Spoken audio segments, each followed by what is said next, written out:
올바른 결정을 내릴 능력을 갖는 방법. 과거의 어린 선택들은 많은 시간들을 낭비하고 잘못된 결과를 얻게 되므로 나를 부끄럽게 하고 슬프게 합니다. 자신뿐만 아니라 다른 사람들도 실망하게 만들고 떠나가게 만듭니다. 어리석은 선택들은 잠언 2장 13절에서 15절의 결과를 얻게 됩니다. 이는 저들이 거룩한 대로를 떠나 어둠의 길을 걷고 있음이라. 저들은 악이 번성하는 것을 좋아하며 죄악된 생활 습관에 무한한 즐거움을 느끼는구나. 그러나 저들이 걷는 길은 어디로도 이어지지 아니하며 결국 방황하다가 더 깊은 속임수 가운데 빠져들리라. 어리석은 선택은 어둠의 길을 걷게 되는데 어둠의 길은 악이 번성하는 것을 좋아합니다. 죄와 악을 어쩌다가 한번 저지르는 것이 아니라 습관이 되어버리고 이것을 즐거워합니다. 이들은 어둠 속에서 방황하면서 더 깊은 어둠에 빠져들게 됩니다. 출구가 어디인지 모를 나락으로 빠져들게 됩니다. 그리스도인들의 잘못된 결과는 잘못된 선택으로 말미암습니다. 말씀을 선택하지 않아서 하나님의 축복을 누리지 못하고 하나님이 약속하신 것을 놓칩니다. 하나님의 약속과 하나님의 축복과 하나님의 영광은 하나님께 속한 모든 사람들의 것이지만 이것을 자신의 것으로 만드는 사람은 말씀을 선택한 사람들의 몫입니다. 그런데 너무나 안타까운 것은 이스라엘 백성 중에서 여호수아와 갈렙만이 말씀을 선택했다는 것입니다. 절대 다수의 이스라엘 백성들은 하나님의 영광을 보고도 말씀을 거부했고 홍해가 갈라지는 기적을 보고도 만나와 메추라기를 먹었어도 말씀을 선택하지 않았습니다. 코로나와 우크라이나 전쟁으로 경제가 어려워졌습니다. 자영업자 12만 7천 명이 폐업했다고 합니다. 특히 50대 자영업자들이 많이 폐업했다고 합니다. 개업하기 전에 수많은 이익과 지출을 계산했을 것입니다. 그리고 장사가 잘 되지 않을 때 매출을 올릴 수 있는 방법도 생각하고 시도했을 것입니다. 세상에서 성장과 성공과 안전이 보장된 길은 없습니다. 절대 다수의 사람들은 실패합니다. 적은 수의 사람이 성공했지만 결국 죽음으로 실패하게 됩니다. 인생에는 먹고 사는 것을 해결해야 합니다. 나의 안전을 해칠 수 있는 사나운 짐승들의 위협들이 있습니다. 잘못된 길에 접어들어 골짜기에서 헤매일 수 있습니다. 이때 오직 예수님만이 세상을 이기셨고 아버지의 영광 안에서 만왕의 왕 만주의 주가 되셨습니다. 오직 예수님만이 인생의 성장과 성공을 보장할 수 있습니다. 요한복음 14장 6절 예수께서 그에게 이르시되 내가 곧 길이요 진리요 생명이니 나를 통하지 않고는 아무도 아버지께 오지 못하느니라. 주님의 길을 간다는 것은 주님의 길을 따라가는 것입니다. 주님은 나를 따라오너라 라고 제자들을 적극적으로 초청하셨습니다. 왜 따라오라고 하십니까? 우리의 구원과 성장과 성공과 승리가 있기 때문입니다. 주님은 양으로 생명을 얻게 하고 더 풍성하기 위해서 오셨다고 하셨습니다. 그렇기 때문에 주님이 우리의 따라오라고 하신 이유는 나의 유익을 위해서, 온전함을 위해서, 성공을 위해서입니다. 주님을 따라가는데 여러 가지 걸림돌이 됩니다. 가정이 문제가 될 수 있고 경제생활이 문제가 됩니다. 남편, 아내, 자녀가 걸림돌이 됩니다. 직장생활, 사업, 미래가 걸림돌이 됩니다. 그럼에도 불구하고 주님을 따라가야 됩니다. 주님이 가신 길은 좁고 험하고 찾는 사람이 별로 없는 곳입니다. 그렇기 때문에 내가 가는 길이 좁고 험하고 같은 길을 가는 사람이 별로 없는 현상들이 많습니다. 이사야처럼 자신밖에 남은 사람이 없는 것처럼 느껴지는 것이 맞습니다. 좁고 험하고 찾는 사람이 없다고 실패한 길이 아닙니다. 진짜 승리의 길, 성공의 길은 좁고 험난하고 가는 사람이 적다는 것을 의미합니다. 그렇기 때문에 내가 가는 길이 좁고 험하고 가는 길이 적은 것이 맞습니다. 그리고 이러한 좁은 길을 가는데 성장하고 문제가 해결되어지고 승리하는 삶을 살고 있다면 더욱더 하나님이 함께 하시는 것을 깨닫고 확신을 가지시기 바랍니다. 요셉은 형들이 자신을 노예로 팔아버렸습니다. 어떤 형이 동생을 돈을 받고 팝니까? 또한 노예의 삶을 어떻습니까?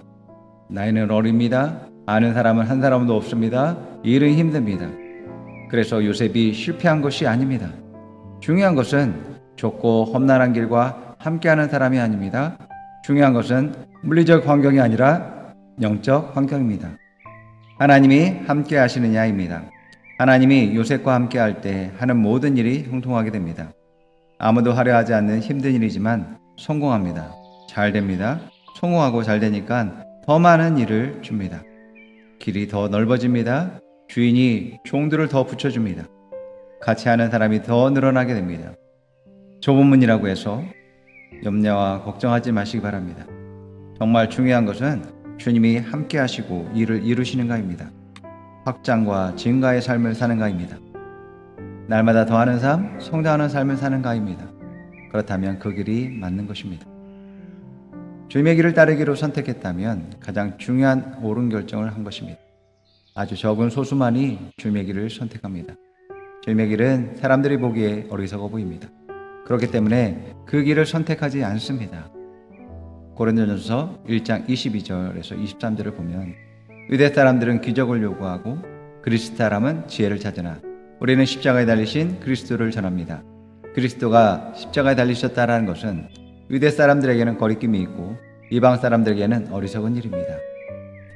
옳은 결정을 내리는 능력은 옳고 바르고 모두에게 유익될 것을 볼 수 있는 안목을 가진 사람을 말합니다. 하나님은 이렇게 일하십니다. 그렇기 때문에 우리도 이러한 선택, 이러한 결정을 할 수 있어야 합니다. 잠언 2장 8절에서 9절은 이렇게 말합니다. 주께서 너를 개인적으로 호위하시리니 내가 주의 길을 따라 걸을 때라 옳은 걸음을 내가 택할 때 주께서 너를 보호하시고 지키시리로다.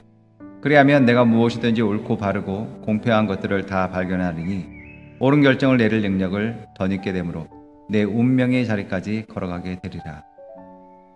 옳다, 의롭다, 진실이라고 하는 모든 것이 옳은 것이 아닙니다. 옳다라고 하는 도덕과 의, 규범, 흐름, 추세들에 속으면 안 됩니다. 오직 하나님의 말씀만이 옳습니다. 오직 하나님 말씀만이 생명을 줍니다. 오직 하나님 말씀만이 영원합니다. 오직 하나님 말씀만이 창조의 능력이 있습니다. 그렇기 때문에 말씀의 근거에서 선택하는 것이 옳은 결정이라고 할 수 있습니다. 모든 길이 나의 성장과 성공을 주는 것이 아닙니다. 어떤 길들은 성공의 길처럼 보이나 사망과 멸망의 길이 있습니다. 잠언 14장 12절을 보면 어떤 길은 사람이 보기에 오르나 그것의 끝은 사망의 길들이니라 라고 말합니다. 사람들의 눈을 어둡게 하는 것은 성공으로 포장된 것들입니다. 그 길 끝에 생명을 얻되 풍성이 얻는 것이 아니라면 잘못된 것입니다. 생명을 볼 수 있어야 합니다. 나의 생명과 가족과 함께 일하는 사람들의 생명을 볼 수 있어야 합니다. 옳은 결정은 모두에게 유익을 주는 것을 결정합니다. 세상 사람들은 다른 사람들의 손해와 자신의 손익을 선택합니다. 그렇게 할 때 자신도 이러한 대우를 받게 됩니다. 이러한 적대감으로 서로 원수가 되어서 서로를 욕하고 비방하며 서로를 무너뜨리기 위해서 일합니다. 그럴 때 모두가 자멸하게 됩니다. 조금 자신의 유익을 포기하더라도 모두에게 유익이 될 수 있는 것을 선택해야 합니다. 그래야 계속해서 성장할 수 있습니다. 지혜로운 마음은 생명과 사랑을 선택하는 것입니다. 생명을 살리고 생명을 얻되 더 풍성히 얻는 것을 선택해야 합니다. 사랑을 선택함으로 섬기고 헌신하고 공의를 여기고 섬겨야 합니다. 솔로몬에게 누구의 악인지에 대한 판결을 해달라고 했지만 솔로몬은 누구의 악인가 보다는 진정한 엄마의 사랑을 가진 사람은 누구인가에 관심을 가졌습니다. 누가 생명을 살리는 사람인가? 누가 자녀를 위해서 헌신하는 사람인가를 알기 원했습니다. 이것이 솔로몬의 지혜였습니다. 생명과 사랑을 선택하는 것은 하나님의 지혜입니다. 옳은 결정을 내리는 기름 부음은 운명의 자리, 부르심의 자리까지 나아가게 합니다. 올바른 선택과 결정하는 사람이 자신의 사명을 알지 못하고 이루지 못했다는 것은 맑지 않습니다. 올바른 선택과 결정하는 사람은 자신의 운명을 개척하는 자입니다. 잠언 2장 11절 15절은 이렇게 말합니다. 만일 내가 선한 조언을 따르기로 결정한다면 하나님의 청사진이 너를 돌보며 명철이 너를 지켜 어리석은 선택을 하지 않도록 하리라. 또한 멋지게 포장된 악에서 너를 건지며 이중적인 인간들로부터 너를 지키시리로다. 이는 저들이 거룩한 대로를 떠나 어둠의 길을 걷고 있음이라. 저들은 악이 번성하는 것을 좋아하며 죄악된 생활 습관에 무한한 즐거움을 느끼는구나. 그러나 저들이 걷는 길은 어디로도 이어지지 아니하여 결국 방황하다가 더 깊은 속임수 가운데 빠져들리라. 내가 하나님의 부르심의 자리로 나아간다면 하나님의 청사진이 나를 돌보십니다. 나를 위한 하나님의 뜻과 계획을 위해서 산다면 하나님의 계획과 약속이 내 삶에 이루어지게 됩니다. 청사진은 설계도면을 청록색 계열로 복사한 종이를 말합니다. 그 자체가 설계 도면인 것입니다. 그렇기 때문에 나의 청사진은 하나님이 내 인생 전체를 설계한 것을 말합니다. 청사진을 보았다면 어떤 순간에 무엇을 선택하고 결정할지 알 수 있습니다. 이 청사진은 주님을 따라가는 사람들과 선지자들만이 볼 수 있습니다. 주님을 따라갈 때 조금씩 열리게 되고 보게 되며 확신을 갖게 됩니다. 그러나 주님을 따라가지 않는 사람은 볼 수도 없을 뿐만 아니라 보았다 할지라도 받아들이지 않고 순종할 수 없습니다. 그렇기 때문에 자신의 부르신 사명은 주님을 따라가는 사람들이 보고 충성할 수 있는 것입니다. 옳은 결정의 출발은 주님을 따르는 데 있습니다. 주님을 따르면 옛사람의 삶은 점점 멀어지게 됩니다. 옛사람의 모습이 사라지지 않는 이유는 주님을 따르고 있지 못하기 때문입니다. 주님이 아닌 다른 것, 다른 사람을 따르기 때문입니다. 말씀과 성령의 인도를 받으시기 바랍니다. 그럴 때 옳고 바르고 모두에게 유익이 되는 것을 분별할 수 있게 됩니다. 생명을 얻되 더욱 풍성히 얻게 되는 것을 볼 수 있게 됩니다. 여러분은 옳은 결정을 내릴 능력, 기름 부음이 있습니다. 지혜와 계시형이 있습니다. 따라 고백하세요. 나는 지혜가 있습니다. 나는 계시가 있습니다. 나는 명철이 있습니다. 나는 옳은 결정을 할 수 있는 능력이 있습니다.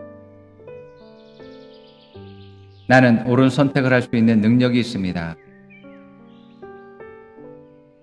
나는 하나님의 부르심을 알고 있습니다. 나는 소망이 있습니다. 나는 하나님이 주신 상속이 있습니다. 나는 주님을 따라갑니다. 주님의 길은 승리의 길입니다. 주님의 길은 성공의 길입니다. 주님의 길은 영광의 길입니다.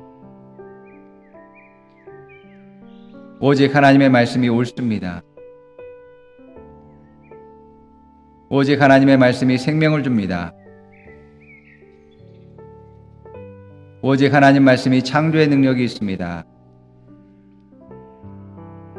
나는 말씀의 근거에서 선택합니다.